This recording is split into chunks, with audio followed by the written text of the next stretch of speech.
OTT নাকি cinema hall, কোনটাতে নিজের বিজয় নিশান ওড়াতে পারবেন নির্মাতা শিহাব শাহীন? এবারের ঈদে একদিকে সিনেমা হলে মুক্তি পাচ্ছে তার পরিচালিত ছবি দাগি, আরেকদিকে ওটিটি প্ল্যাটফর্ম চরকিতে মুক্তি পাচ্ছে ওয়েব সিরিজ মাইসেলফ অ্যালেন স্বপনের দ্বিতীয় সিজন। পেছনের সাফল্য ব্যর্থতা বিচার করলে শিহাব শাহীনের পাল্লা ভারী ওটিটিতে। এখানে তার মতো সফল নির্মাতা কম। 14ই আগস্ট, মরিচিকা, সিন্ডিকেট, গোলাম মামুন, কাছের মানুষ দূরে থুইয়ার মতো কাজ আছে তার ওটিটিতে। উল্টো দিকে চলচ্চিত্র বলতে তার একটাই, ছুঁয়ে দিলে মন, তাও মুক্তি পেয়েছে 10 বছর আগে 2015 সালে। 10 বছর পর আবারও সিনেমা হলের জন্য ছবি তৈরি করেছেন শিহাব শাহীন। এবার তার ছবির নায়ক আফরান নিশো। এই অভিনেতাকে নিয়ে তিনি টিভিতে কাজ করেছেন, ওটিটিতে কাজ করেছেন, সিনেমায় কাজ করলেন এই প্রথম।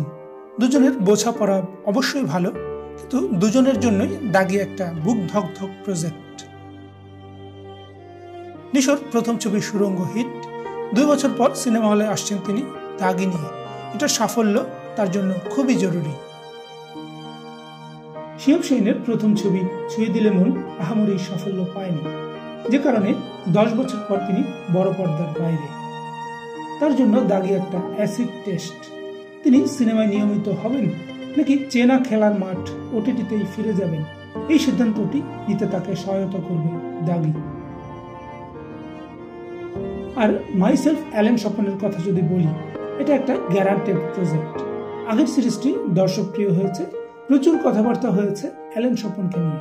নাসিরুদ্দিন খানের ক্যারিয়ার এক লাফে অনেকখানি এগিয়ে গেছে এরপর। সিরিজটির প্রথম সিজনকে পেরিয়ে যেতে পারবে কিনা সিজন 2, এটাই হচ্ছে শিহাব শাহীনের চ্যালেঞ্জ। এছাড়া আর কোনো চাপ নেই তার। আশফাক নিপুণের জিম্মির মতো বেশ কিছু সম্ভাবনাময় কাজ ওটিটিতে দেখা যাবে এই ঈদে। ওটিটিতে যেহেতু হল নিয়ে কারাকারি নেই, ওয়েব সিরিজ বা ফিল্মের মেয়াদ দীর্ঘদিনের, তাই প্রতিদ্বন্দ্বিতাও তেমন তীব্র নয়।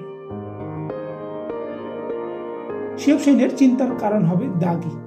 নিশোকে সাফল্য এনে দিতে হবে এবং রায়হান রাফির মতো হিট দিতে হবে বক্স অফিসে। এই চাপ একেবারে চেপে ধরবে শিহাব শাহীনকে। ঈদের বাজারে 2 তরুণ পরিচালক মেহেদী হাসান হৃদয় ও এম রহিম আছেন শাকিব খান ও সিয়াম আহমেদকে নিয়ে। একদিকে বরবাদ, আরেকদিকে জঙ্গলি। তাই দাগি নিয়ে মসৃণভাবে বেরিয়ে যাওয়া সম্ভব হবে না শিহাব শাহীনের পক্ষে। ক্যারিয়ারের সেরা ইনিংসটা দাগিতে যদি খেলে থাকেন তিনি, তবেই তার বিজয় প্রাপ্তি সম্ভব। আর ঈদে একসঙ্গে দুটো কাজ যদি সফল হয়, সেক্ষেত্রে এটাই হবে তার জীবনের সেরা ঈদ।